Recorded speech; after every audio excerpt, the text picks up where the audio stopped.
Hello नमस्कार friends, आपका एक बार फिर स्वागत है आज की नई वीडियो में।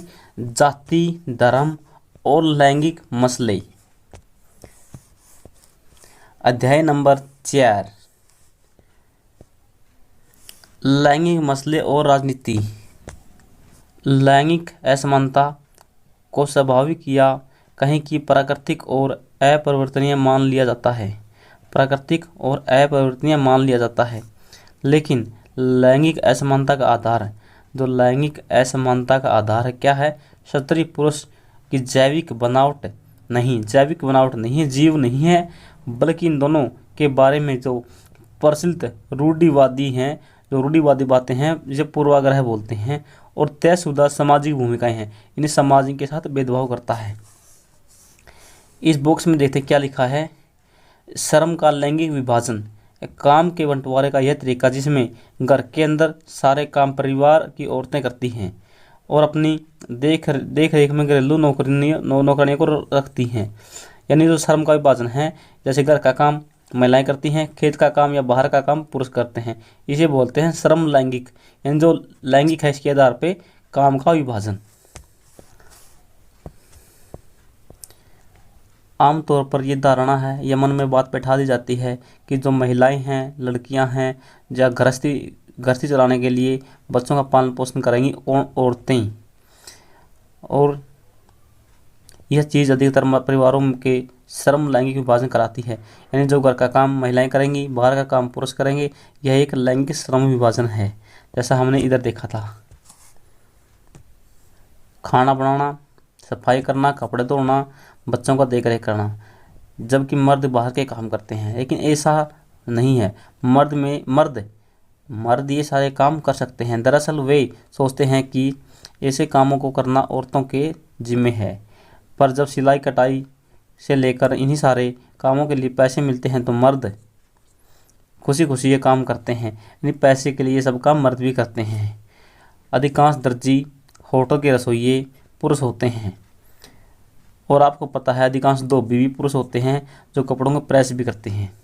इसी प्रकार औरतें घर के बाहर काम करती हैं। ऐसी भी नहीं है कि औरतें घर के बाहर काम नहीं करती हो। गांव में स्त्रियां पानी लाने जाती हैं, जलाने के लिए लकड़ियां जुटाने के लिए खेतों में जाती हैं। जो गरीब और मध्य वर्गीय परिवार की महिलाएं हैं, वो नौकरानी के रूप में भी काम करती हैं। मध्य वर्गीय स्त्रियां काम करने के लिए दफ्तर जा रही हैं। सच्चाई यह है कि अधिकतर महिलाएं अपने घरेलू काम के अतिरिक्त अपनी आमदनी के लिए कुछ न कुछ काम करती हैं, लेकिन उनके काम को ज़्यादा मूल्यवान नहीं माना जाता है। उन्हें दिन रात काम करने का श्रेय नहीं मिलता है। चाहे दिन रात काम करें महिलाएं, उनको काम का श्रेय नहीं मिलता है। जो सार्वजनिक जीवन है, उस पर पुरुषों का कब्जा है। मनुष्य जाति में आधी आबादी किसकी है? महिलाओं की है। लगभग आधी आबादी महिलाओं की है। सार्वजनिक जीवन में, खासकर राजनीति में भूमिका नगण्य है। किसकी? महिलाओं की। भारत में केवल 11% लोकसभा के लिए महिलाएं चुनी जाती हैं।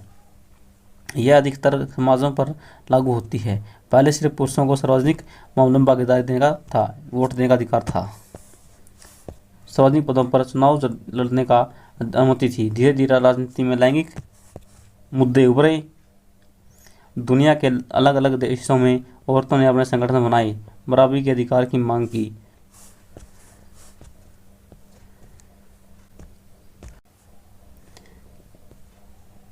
महिलाओं ने शिक्षा, रोजगार के अवसर बढ़ाने के लिए मूलगामी बदलाव की मांग करने वाली महिला आंदोलन ने औरतों के व्यक्तिगत पारिवारिक जीवन में भी बराबरी की मांग उठाई।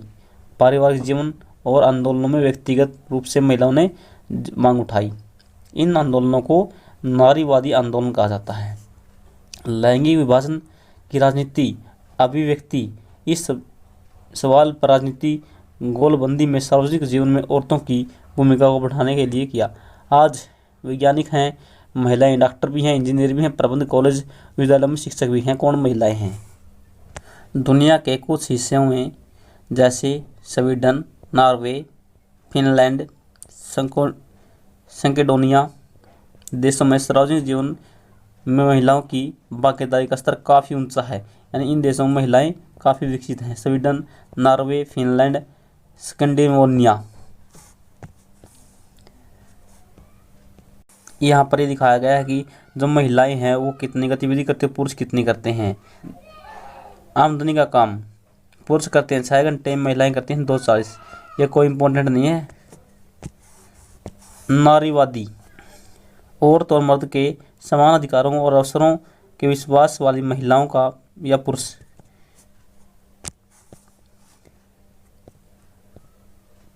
हमारा समाज अभी भी क्या है, पितृ प्रधान है, यानी जो पिता है उसके नाम से यहाँ सब कुछ चलता है। पुरुषों का प्रधान कहो या पुरुष प्रधान कहो, भारतीय समाज को आज भी महिलाओं के साथ भेदभाव किया जाता है। आज भी महिलाओं की साक्षरता कितनी है, 54% है, और पुरुषों की कितनी है, 76% है। Not important.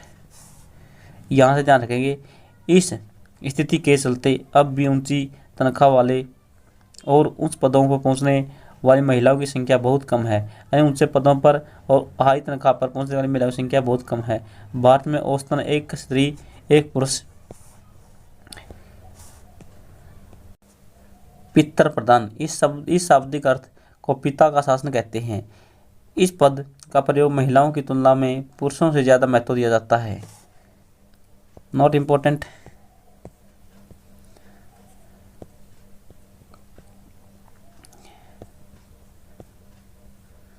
समान मजदूरी से संबंधित अधिनियम में कहा गया है कि समान काम के लिए समान मजदूरी दी जाएगी।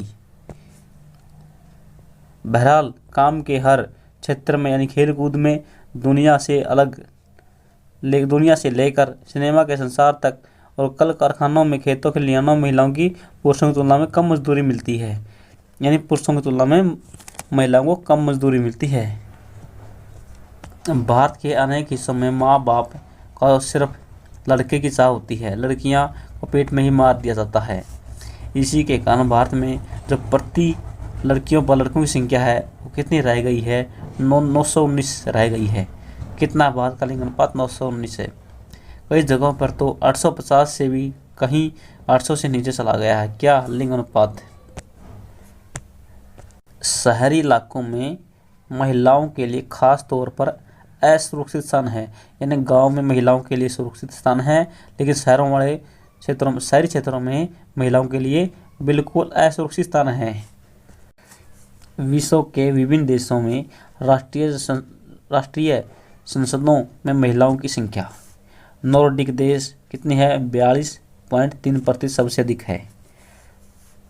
अमेरिका, उत्तरी व दक्षिणी अमेरिका दोनों में कितनी है, 29.9 है। यूरोप में 26.5 है। भारत में कितनी है, महिलाओं के सांसदों की संख्या लगभग 12% है। कितनी, 12% है भारत में, सबसे अधिक नॉर्डिक देशों में। नॉर्डिक देश कौन से हैं, Europe, OSCE, organization for security and cooperation in Europe, याद रखेंगे इसको, क्या पता एग्जाम में फुल फॉर्म पूछ ली जाए। OSCE,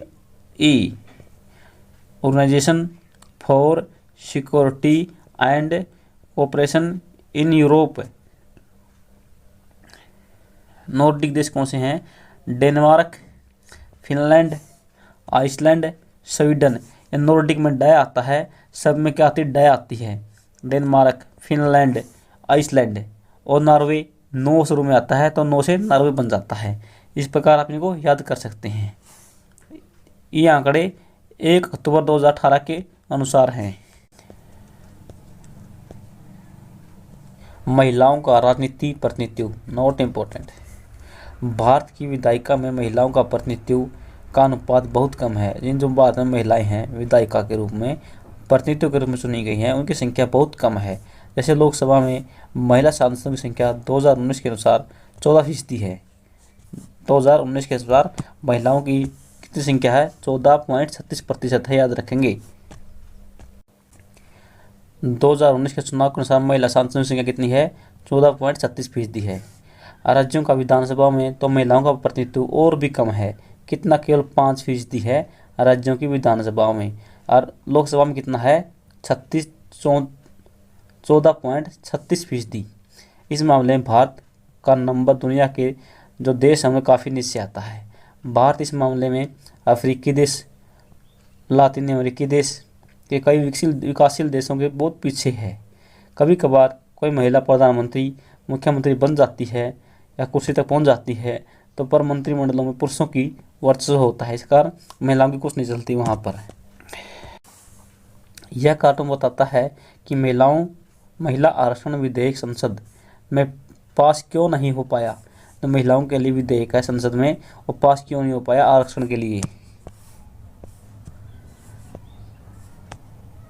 इस समस्या को सुलझाने का तरीका, कौन सी समस्या? महिलाओं का प्रतिनिधित्व जो विधानसभा और लोकसभा में कम है, इसको कैसे सोल्व किया जा सकता है? एक तरीका है तो निर्वाचित संस्थाओं में महिलाओं के लिए, जो निर्वाचित संस्थाएं हैं महिलाओं के लिए कानूनी रूप से एक उचित हिस्सा तय किया जाए, यानी कानूनी रूप से इनको आरक्षण दिया जाए, इनको महिलाओं को। भारत में पंचायती राज के अंतर्गत कुछ ऐसी ही व्यवस्था की गई है। तो भारत में पंचायती राज है, इसमें महिलाओं के लिए आरक्षण की व्यवस्था की गई है। कितना आरक्षण है महिलाओं को पंचायतों और नगर पालिकाओं में?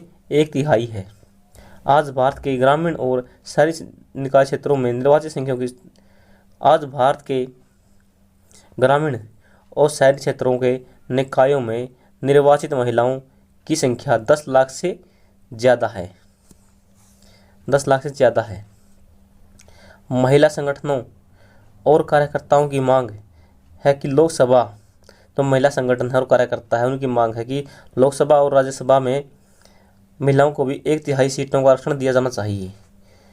संसद में इस आशय का एक विधेयक भी पेश किया गया था, पर 10 वर्षों से ज़्यादा अवधि तक वह लटका पड़ा रहा। यानी 10 वर्ष हो गए और लटका हुआ है आज भी विधेयक संसद में महिलाओं के लिए आरक्षण की व्यवस्था के लिए। सभी राजनीतिक पार्टियां इस विधेयक को लेकर एक मत नहीं है, या जितनी राजनीतिक पार्टियां हैं इस विधेयक को लेकर एक नहीं हुई हैं और यह पास नहीं हो सका। इस कारण से यह पास नहीं हो सका। इस बॉक्स में क्या लिखा है? अगर जातिवाद और सांप्रदायिक खराब चीज़ है तो महिलाओं के में जो नारीवाद है वो अच्छा है क्या? नारीवाद भी एक खराब चीज़। इस प्रकार से भारत में जातिवाद, सांप्रदायिकता और नारीवाद सभी के सभी क्या है? गलत हैं। हम समाज को जाति, धर्म और लिंग के आधार पर बांटने वाली हर बात का विरोध क्यों नहीं करते?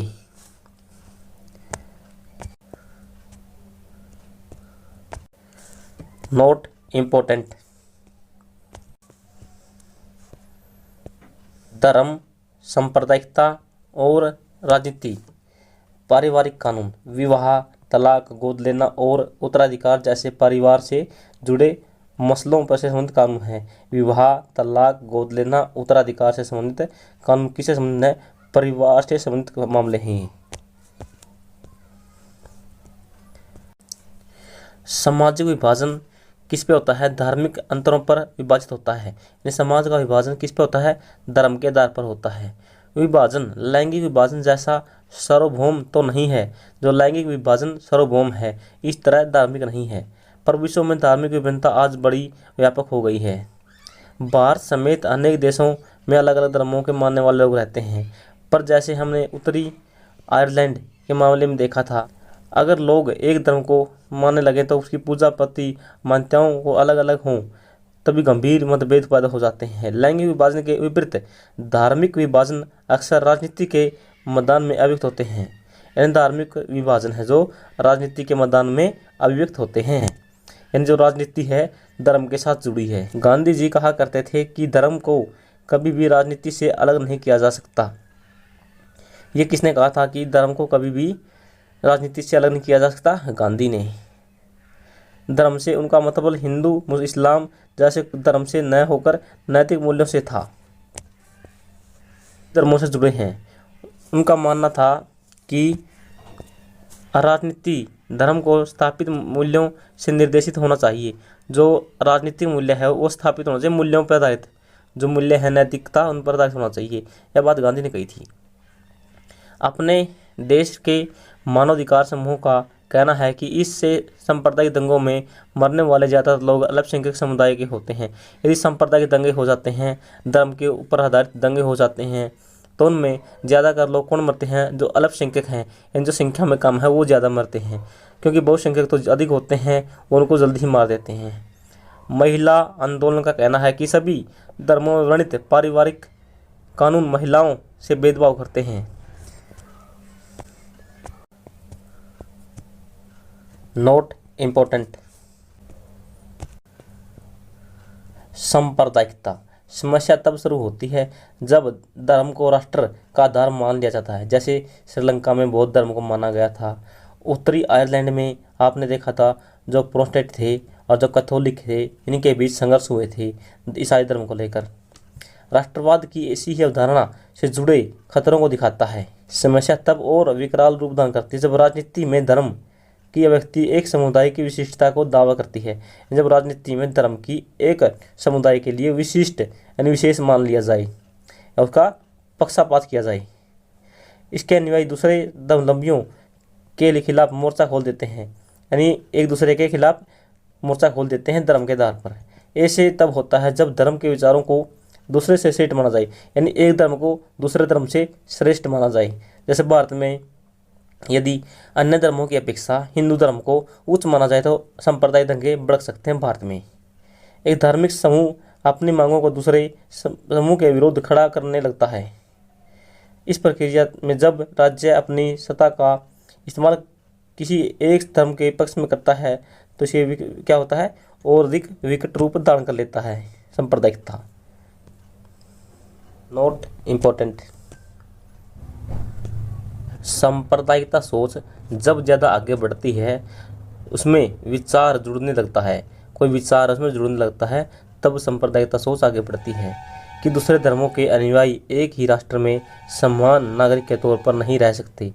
यानी जिस प्रकार भारत पाकिस्तान थे, पाकिस्तान वालों का कहना था कि हम भारत में नहीं रह सकते। इस मानसिकता के अनुसार या तो एक समुदाय के लोगों को दूसरे समुदाय के वर्चस्व में रहना होगा, या तो जो बहुसंख्यक हैं, जो अल्पसंख्यक हैं, उनके नियंत्रण में रहो, या फिर अपना अलग राष्ट्र बना लो। इस प्रकार से सांप्रदायिक दंगे भड़कते हैं। भारत पाकिस्तान इसी का उदाहरण है। Note important. सांप्रदायिकता की यह आम अभिव्यक्ति दैनिक जीवन में दिखती है। इनमें धार्मिक पूर्वाग्रह, धार्मिक समुदायों के बारे में बनी धारणाएं एक धर्म को दूसरे धर्म के श्रेष्ठ मान्यता देती हैं। ये चीज़ें इतनी आम हैं कि हम उन पर ध्यान नहीं देते, जबकि ये हमारे अंदर ही बैठी हैं। सांप्रदायिकता सोच अक्सर अपने धार्मिक समुदाय का राजनीतिक प्रभुत्व स्थापित करने के फिराक में रहते हैं। जो बहुसंख्यक होते हैं उनकी यह कोशिश बहुसंख्यकवाद का रूप ले लेती है। जो संख्या में अधिक है वो अपनी सत्ता चाहते हैं। जो अल्पसंख्यक हैं, जो संख्या में कम है, उनमें यह विश्वास अलग राजनीति इकाई की बनाने की इच्छा रूप ले लेती है। सांप्रदायिकता आधार पर राजनीति गोलबंदी सांप्रदायिकता का दूसरा रूप है। राजनीतिक गोलबंदी सांप्रदायिकता का आधार है। इसमें धर्म के पवित्र प्रतीकों, धर्मगुरुओं, भावात्मक अपील है और अपने ही लोगों के मन में डर बैठाने जैसे तरीकों का उपयोग किया जाता है। यानी जो धर्मगुरु हैं या जो प्रतीक हैं वो ये कहोगे कि भाई अपने को कम कर देंगे, ये अपने को मार देंगे यदि अपनी संख्या कम हुई तो। चुनावी राजनीति में एक धर्म के मतदाताओं को भावना या हितों का बात उठाने के अपनाए जाते हैं इस तरीके, यानी इसका फ़ायदा उठाया जाता है कि कहते हैं कि हम तुम्हारे धर्म की रक्षा करेंगे, हमको वोट देना। कई बार सांप्रदायिकता सबसे गंदा रूप लेकर सांप्रदायिक आधार पर हिंसा, दंगे और नरसंहार करती है। विभाजन, भारत पाकिस्तान का विभाजन हुआ था, भारत पाकिस्तान में भयानक सांप्रदायिक दंगे हुए थे।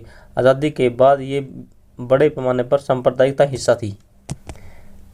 धर्म निरपेक्ष सांप्रदायिकता हमारे देश के लोकतंत्र के लिए एक बड़ी चुनौती है। हमारा संविधान निर्माता इस चुनौती के प्रति सचेत थे, इसी कारण उन्होंने धर्मनिरपेक्ष शासन का मॉडल चुना।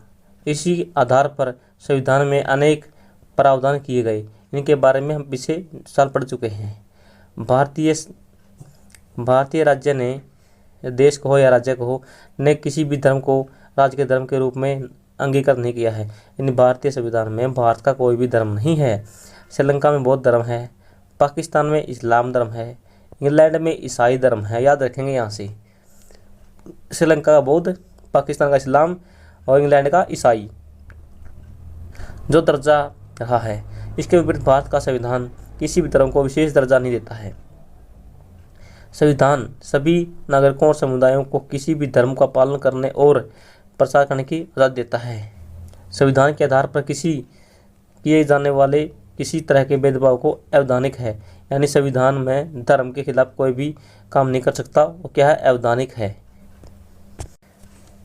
इसके साथ ही संविधान धार्मिक समुदायों में समानता, यानी जो धार्मिक समुदाय हैं इनमें समानता बनाए रखने के लिए संविधान क्या कर सकता है, दखल दे सकता है धार्मिक मामलों में। जैसे यह छुआछूत की इजाज़त नहीं देता है, या बलि प्रथा को कम करना, चाहे पुरुष की हो चाहे पशुओं की हो, इस पर रोक लगाता है। कौन लगाता है, संविधान। धार्मिक मामलों में दखलंदाजी करता है। महिलाओं के 3 तलाक वाला मुद्दा है, उसमें भी संविधान ने हस्तक्षेप किया है। इस हिसाब से देखें तो धर्मनिरपेक्षता कुछ पार्टियों और व्यक्तियों की एक विचारधारा पर नहीं है, यह विचार हमारे संविधान की बुनियाद है। सांप्रदायिकता भारत में सिर्फ कुछ लोग एक ही खतरा नहीं है, यह भारत की बुनियादी अवधारणा के लिए एक चुनौती है, एक खतरा है। हमारी तरह का धर्मनिरपेक्ष संविधान जरूरी है, पर अकेले इसी के बुते पर सांप्रदायिकता का मुकाबला नहीं किया जा सकता। हमें अपने दैनिक जीवन में सांप्रदायिक पूर्वाग्रहों और दुराचारों को मुकाबला करना होगा। धर्म पर आधारित गोलबंदी का मुकाबला राजनीति।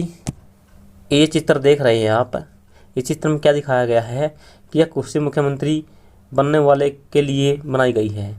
अपनी धर्मनिरपेक्षता को साबित करें, जैसे ये हिंदुओं का है, ये मुसलमानों का है, ये सिखों ईसाइयों का, अलग अलग के सबके यहाँ पर दिखाए गए हैं चिन्ह हैं कि इन सभी का आदर सम्मान करें जो मुख्यमंत्री बनेगा। जाति और राजनीति। हमने राजनीति में सामाजिक विभाजन की 2 अभिव्यक्तियों को देखा है।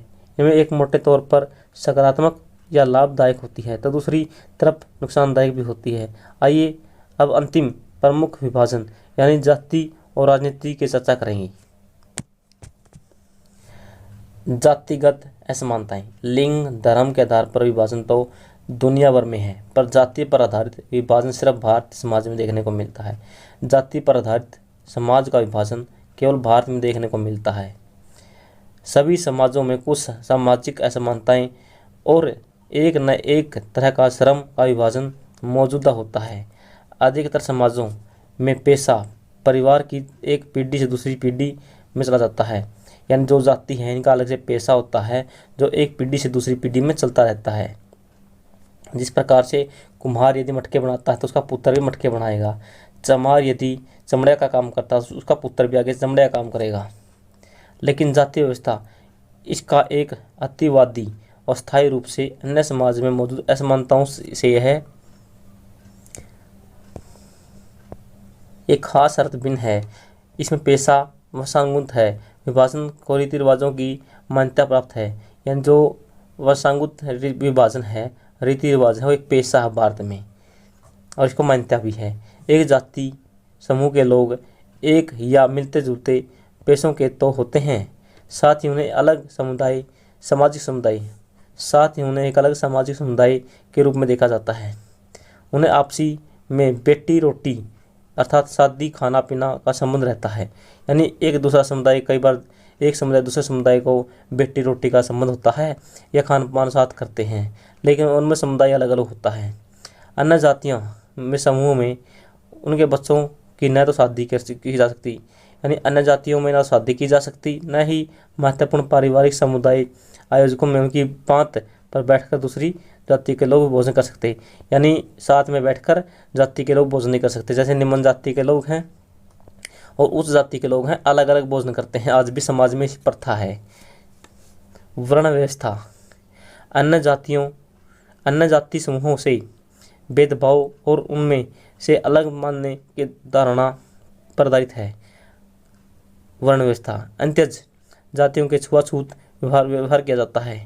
यही कारण है कि ज्योतिबा फुले, महात्मा गांधी, अंबेडकर और पेरियार स्वामी नायकर राजनेताओं ने समाज सुधारों और जातिगत भेदभाव को से मुक्त समाज व्यवस्था को बात कही थी। किसने कही थी जाति व्यवस्था पर बात, छुआछूत को मिटाने की बात? ज्योतिबा फुले, महात्मा गांधी, अंबेडकर, पेरियार रामास्वामी नायर, याद रखेंगे। चलिए थोड़ा जूम कर लेते हैं। वर्ण व्यवस्था जाति समूहों का पदानुक्रम, इसमें एक जाति के लोग हर हाल में सामाजिक पायदान में सबसे ऊपर होंगे और किसी अन्य जाति समूह के लोग क्रमागत सबसे नीचे होंगे। ये न्यू वर्ण व्यवस्था होती। 1961 के बाद हिंदू, जैन और ईसाई संप्रदाय का मामूली रूप से घटे हैं, यानी हिंदू, जैन, ईसाई तो कम हुए हैं जनसंख्या में 1961 के बाद, लेकिन मुसलमान, सिख और बौद्ध की संख्या क्या है, बड़ी है। मुस्लिम, सिख और बौद्ध बड़े हैं। एक आम धारणा है कि देश में मुसलमानों की आबादी इतनी बढ़ जाएगी कि दूसरे धर्म उसे पीछे रह जाएंगे। प्रधानमंत्री द्वारा नियुक्त एक उच्च स्तरीय समिति कौन सी थी, सच्चर समिति, कब, 1989 में। आंकलन किया गया कि मुस्लिम समुदाय की आबादी कितनी बढ़ी है, इसका अनुमान लगाया जाए पिछले 50 सालों में। अनुमान लगाया गया कि 3 से 4% बढ़ी है और इस आयोग ने कहा कि कोई बड़ा उलटफेर होने वाला नहीं है। यह बात प्रमुख जातियों समूह के लिए है। जनगणना में सिर्फ 2 विशिष्ट समूह हैं। कौन से 2 विशिष्ट समूह जनगणना में जो व्यक्त किए जाते हैं, अनुसूचित जाति और अनुसूचित जनजाति, तो गिनती अलग से दर्ज की जाती है क्योंकि इन दोनों समूहों में सैकड़ों जातियां आती हैं और आदिवासी समूह शामिल हैं जिनके नाम सरकारी अनुसूची में दर्ज किया जाता है। जो सरकारी अनुसूची है उसमें दर्ज किया जाता है इनकी जनसंख्या को।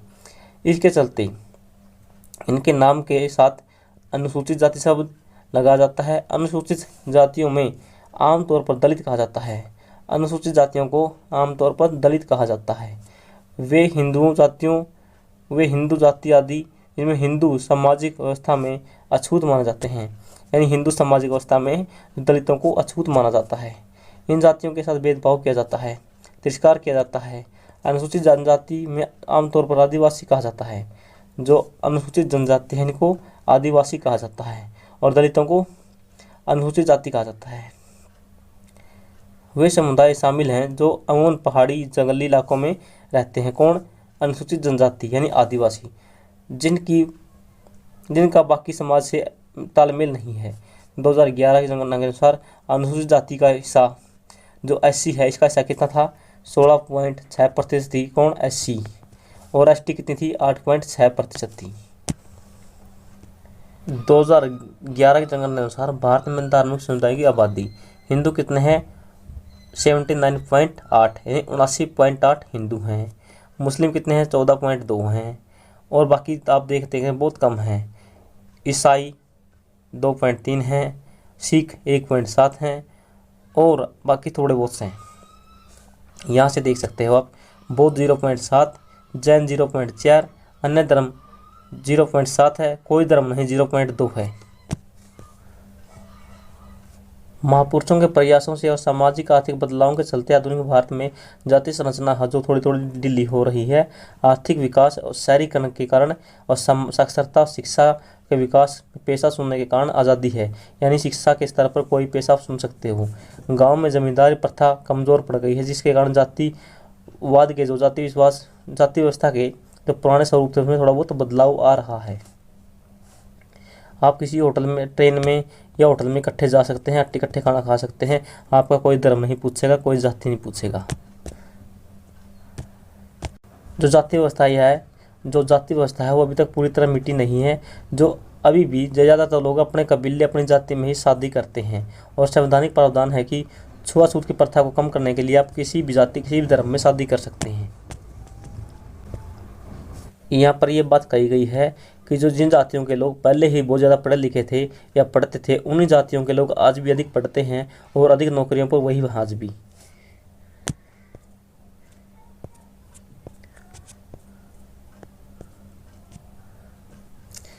राजनीति में जाति सांप्रदायिकता की तरह जातिवाद भी इसी मान्यता पर आधारित है कि जाति ही सामाजिक समुदाय के गठन का एक मात्र है।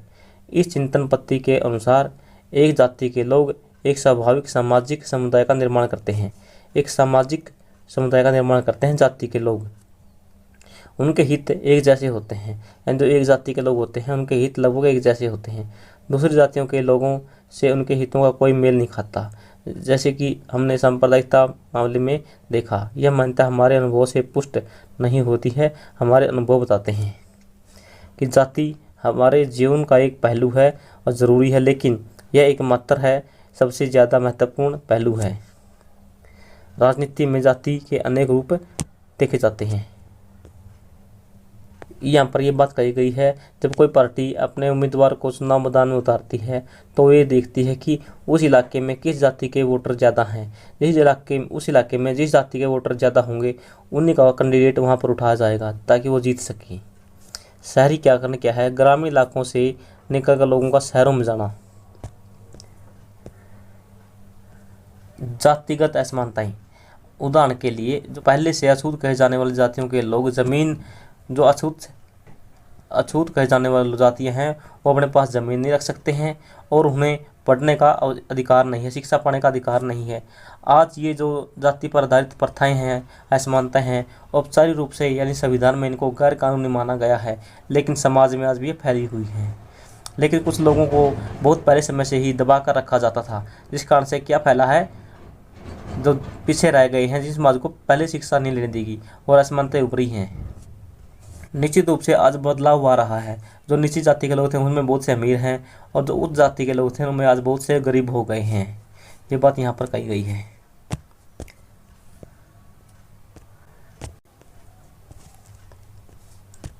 गरीबी रेखा के नीचे जीवन यापन करने वाले प्रतिशत अनुपात दिखाया गया नीचे 1999 से लेकर 2000 तक।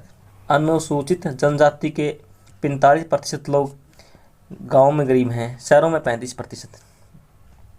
अनुसूचित जाति के गांव में 35% गरीब हैं और शहरों में 38% है, यानी एक दूसरे के उल्टे हैं ये। अन्य पिछड़ी जातियों के लोग 27%, मुस्लिम जाति के लोग 26% गरीब हैं गांव में और शहरों में 34%। और हिंदू अगड़ी जाति के गांव में तो 11% और शहरों में 9.9% गरीब हैं। देख लीजिए SC और ST में कितना अंतर है। गरीबी रेखा से नीचे का मतलब है कि प्रति व्यक्ति माह 327 रुपये 455 शहरी रूप से कम खर्च करें। यानी गांव में तो प्रत्येक महीना कितने 327 रुपये से कम खर्च करें, वो BPL होता है। और शहरों में कितना है, 455 रुपये से कम खर्च करें प्रति महीना, वो क्या होते हैं, गरीब होते हैं। ये एक झूठ बकवास है, इतने में महीने में काम बिल्कुल नहीं चलेगा। जो राजनीतिक पार्टियां हैं आज भी अपने उम्मीदवार वहां पर उठाते हैं, कहां पर, जहां पर जिस जाति के लोग ज़्यादा होंगे वहां पर अपना उम्मीदवार उठाया जाएगा और फायदा उठाते हैं वो। सार्वभौमिक आवश्यक मताधिकार का अधिकार सभी को मिला है, यानी एक व्यक्ति एक वोट व्यवस्था है भारत में। लेकिन आपको पता है कि जो छोटे अनुसूचित जाति के लोग हैं ये अपने आप को क्या मानते हैं, कमज़ोर मानते हैं और अपने समाज के लोगों को ही वोट देते हैं। राजनीति में जाति पर ज़्यादा जोर दिया जाता है, इस कारण से चुनाव को और कुछ नहीं माना जाता, केवल चुनाव को जाति खेल माना जाता है, यानी जातियों का खेल चुनाव को माना जाता है। देश के किसी भी एक संसदीय चुनाव क्षेत्र में एक जाति के लोगों का बहुमत नहीं है। जो संसदीय क्षेत्र हैं, किसी एक संसदीय क्षेत्र में एक जाति के लोगों का ज़्यादा प्रभुत्व नहीं है।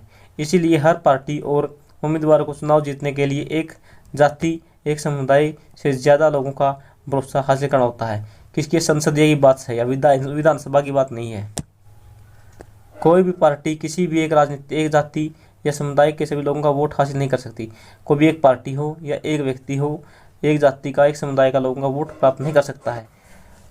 जब लोगों को किसी जाति विशेष को किसी एक ही पार्टी को वोट देते हैं तो वोट बैंक कहते हैं। जब कोई विशेष जाति के लोग अपनी ही जाति को क्या कहते हैं, वोट देते हैं, तो उसे बोलते हैं वोट बैंक, यानी कहते हैं लोग ये तो हमारा वोट बैंक है, ये हमारी जाति है। इसका मतलब यह होता है कि उस जाति के ज़्यादातर लोग उसी पार्टी का वोट देते हैं।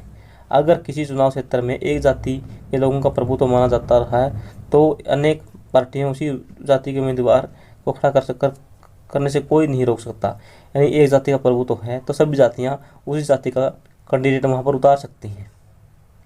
ऐसे में कुछ मतदाताओं को उनके सामने उनकी जाति के लोगों को पसंद करना मुश्किल हो जाता है कि सभी अपनी जातियों के लोग हैं। लेकिन कई बार क्या होता है कि एक जाति होती है, उस जाति का कोई भी उम्मीदवार नहीं होता उस क्षेत्र में, तो व्यक्ति कहीं भी वोट कर सकता है। हमारे देश में सत्तारूढ़ दल वर्तमान सांसदों और विधायकों को अक्सर हार का सामना करना पड़ता है। अगर जातियों और समुदायों की राजनीति पसंद एक ही होती तो ऐसा संभव ही नहीं होता कि कोई हार जाए। स्पष्ट है कि चुनाव में जाति की भूमिका महत्वपूर्ण होती है, किंतु दूसरे कारक भी इतने ही असरदार होते हैं। मतदाता अपनी जातियों में जितना ज़्यादा जुड़ाव रखते हैं, अक्सर उससे ज़्यादा गहरा जुड़ाव राजनीतिक दलों से रखते हैं। यानी लोगों का जितना अपनी जाति के साथ है उतना ही अपने दलों के साथ भी है, राजनीतिक दलों के साथ। एक जातीय समुदाय के भीतर भी अमीर और गरीब लोगों का हित अलग अलग होते हैं, यानी अमीर और गरीब भी अलग अलग होते हैं, वो अपनी इच्छा से वोट देते हैं। एक ही समुदाय के अमीर और गरीब लोग अक्सर अलग अलग पार्टियों को वोट देते हैं। सरकार के कामकाज के बारे में लोगों की राय और नेताओं की लोकप्रियता का चुनाव अक्सर निर्णायक असर देता है। जाति के अंदर राजनीति। अभी तक हमने इसी चीज़ पर गौर किया है कि राजनीति में जाति क्या भूमिका होती है, पर इसका मतलब यह नहीं कि जाति की राजनीति के बीच सिर्फ एक तरफा संबंध होता है। राजनीति में जातियों का राजनीति में अखाड़े में लाकर व्यक्त किया जाता है। रंग भेद की नीति कहाँ पर थी? अफ्रीका में थी। लेकिन नस्ल भेद किया जाए तो कहाँ थी? अमेरिका। नस्ल भेद अमेरिका, रंग भेद Africa. Note important.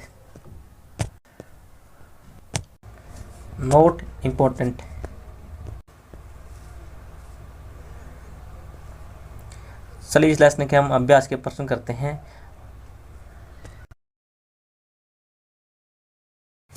Question number 7, जब हम लैंगिक विभाजन की बात करते हैं तो हमारा अभिप्राय होता है स्त्री और पुरुष के बीच जैविक अंतर, समाज द्वारा स्त्रियों और पुरुषों की दी गई असमानताएं, भूमिकाएं।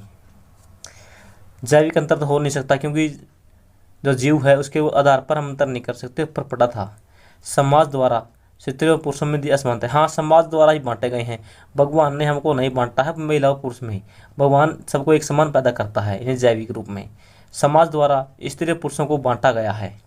बालक और बालिकाओं की संख्या का अनुपात, ये तो क्या होता है? लिंग अनुपात होता है। लोकतांत्रिक व्यवस्थाओं में महिलाओं का मतदान का अधिकार न मिलना, लेकिन ये भी एक अधिकार है। इसका सही आंसर क्या होगा? ख, समाज द्वारा स्त्री और पुरुषों की दी गई समान भूमिकाएं। भारत में यहाँ औरतों के लिए आरक्षण की व्यवस्था है। कहाँ पर है? पंचायती राज में है, सबको पता है। क्वेश्चन नंबर 9, सांप्रदायिक राजनीति के अर्थ संबंधित निम्नलिखित कथनों पर गौर करें। सांप्रदायिक राजनीति की अवधारणा दी गई है। इस क्वेश्चन का आंसर होगा ए और से। एक धर्म दूसरों से श्रेष्ठ होना तो सांप्रदायिक होगा। एक धर्म के अनुयायी एक ही समुदाय बनाते हैं, बिल्कुल है, सांप्रदायिकता पर आधारित हैं। विभिन्न धर्मों के लोग समाज समान नागरिकता से खुशी खुशी रहते हैं, तो यहाँ पर सांप्रदायिक दंगे नहीं होंगे। एक धार्मिक समूह का प्रभुत्व बाकी सभी धर्मों का कायम करने में शासन की शक्ति का प्रयोग नहीं। यहाँ पर किसी भी धर्म को राजकीय धर्म या राष्ट्रीय धर्म नहीं माना जाएगा, ये बात है, तो ये भी नहीं होगा। इसका आंसर होगा गए ए व से। क्वेश्चन नंबर 10, भारतीय संविधान के बारे में निम्न में से कौन सा कथन गलत है? यह धर्म के आधार पर भेदभाव की मनाही करता है। बिल्कुल करता है। यह एक धार्मिक राज्य की है, बिल्कुल गलत है। भारत का कोई भी धर्म नहीं है, सभी लोगों को कोई भी धर्म मानने का आज़ादी बिल्कुल है। ये सही है, ये सही है। किसी धार्मिक समुदाय में सभी नागरिकों को बराबरी का अधिकार है, बिल्कुल सही है। इन तीनों सही हैं, तो इसका गलत कौन सा होगा? ख होगा। क्वेश्चन नंबर 11, खालिस्तान पर आधारित सामाजिक विभाजन सिर्फ भारत में ही है, किस पर है? जाति पर आधारित है, हमने पढ़ा था ऊपर। सूची 1 को सूची 2 से मिलाना है। अधिकारों और अवसरों के मामले में स्त्री और पुरुषों का बराबर मानने वाले व्यक्ति को क्या कहा जाता है? नारीवाद। धर्म को समुदाय का मुख्य आधार मानने वाले व्यक्ति को क्या कहा जाता है? सांप्रदायिकता, यानी दो धर्म को मुख्य आधार माने। और जाति को समुदाय का मुख्य आधार मानने वाले जातिवाद। व्यक्तियों के बीच धार्मिक आस्था के आधार पर भेदभाव न हो तो भारत है धर्मनिरपेक्ष। इसका आंसर होगा रे। ये लेसन यहीं पर समाप्त होता है। आप सभी को जय हिंद, भारत माता की जय।